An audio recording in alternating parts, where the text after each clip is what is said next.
Ito guys, isa sa mga Ilonggo dish. This is na tinatawag natin yung native chicken na may ubod ng saging. Ganito yung proseso, ganito kahirap magluto ng native chicken with ubod ng saging. Pagkuha pa lang mahirapan ka na guys.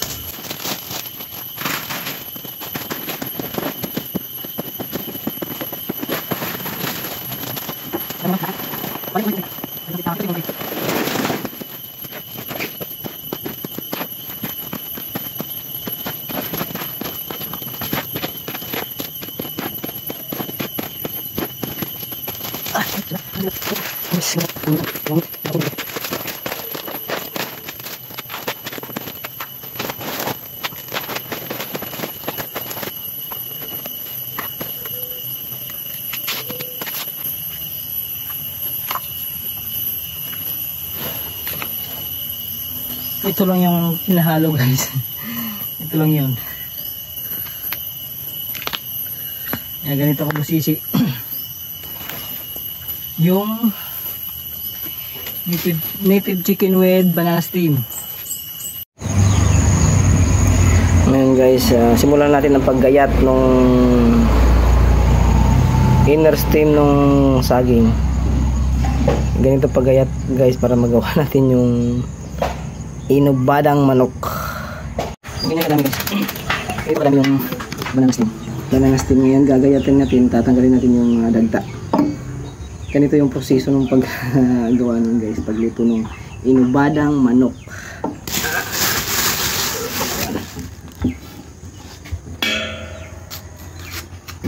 Tanggalin yung dagta niya, liwa, dagta,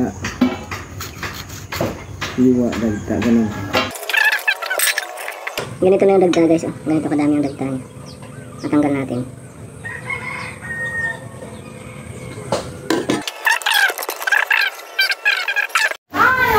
Native na manok, check. Banana steam, check. Monggo, check. Magluto na ta.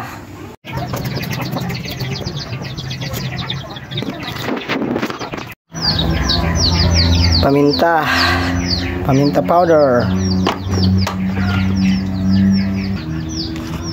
asin, isang sakong asin, seasoning, salt, ganito po,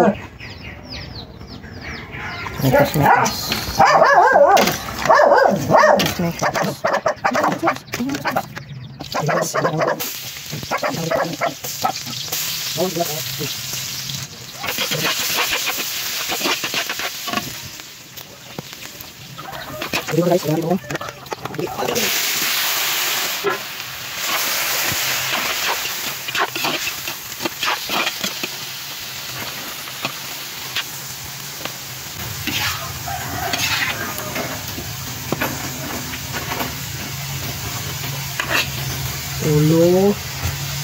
Ulo,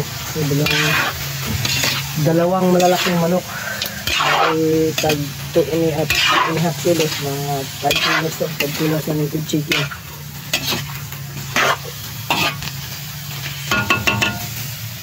Pan malaki yan, malaking batya rin yung takip natin. Ay ka.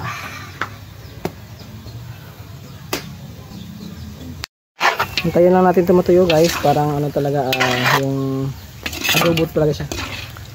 Adobo sa tuyo. Yung bago natin lagyan ng sabaw. Lagyan natin ng sabaw ngayon, ilagay din natin yung munggo.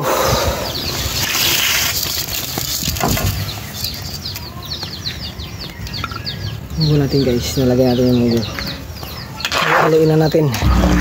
Sinabay natin yung munggo at saka yung sabaw. Ngayon, ilaga natin to ng mahigit 3 oras. Ganun yung pagpalambot ng munggo at saka ng karne ng manok guys. Pero habang habang nagpapakulo tayo nito, pigain natin sa asin yung coconut steam. Ano ngayon? Banana steam. Ito. Ubad ng saging. Ngayon guys, habang nag-aantay tayo, nagpapakulo tayo ng manok, native na manok at saka yung munggo. Ito na.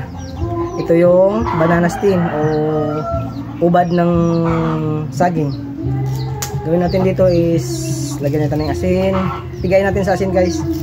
Kahit nakuha natin kanina yung dagta niya, pigayin pa rin natin sa asin para lumabas yung tubig niya. Sa ganun pag nagulong asin na kalos papasok ito lahat. Tsaka yung lalo na yung native na manok. Kaya guys, magbugas mo. Nakapanggas ako kanina pero higas pa rin tayo. Ito lang yung proseso. Pigayin mo na siya sa asin.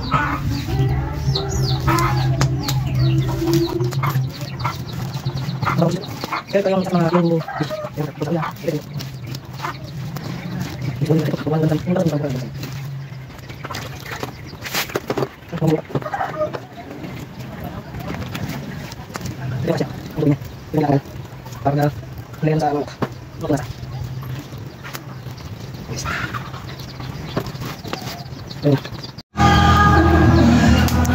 Medyo malambot na yung munggo, pero yung manok matigas pa rin. Lagay natin yung banana steam, ubad ng saging.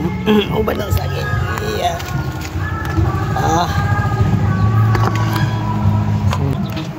Isang banyara. Ito na siya. Pwede to eat na. Kainan na, pwede na kumain. Ayos na, luto na guys. Pwede na, sarap na sarap. Pwede na yan.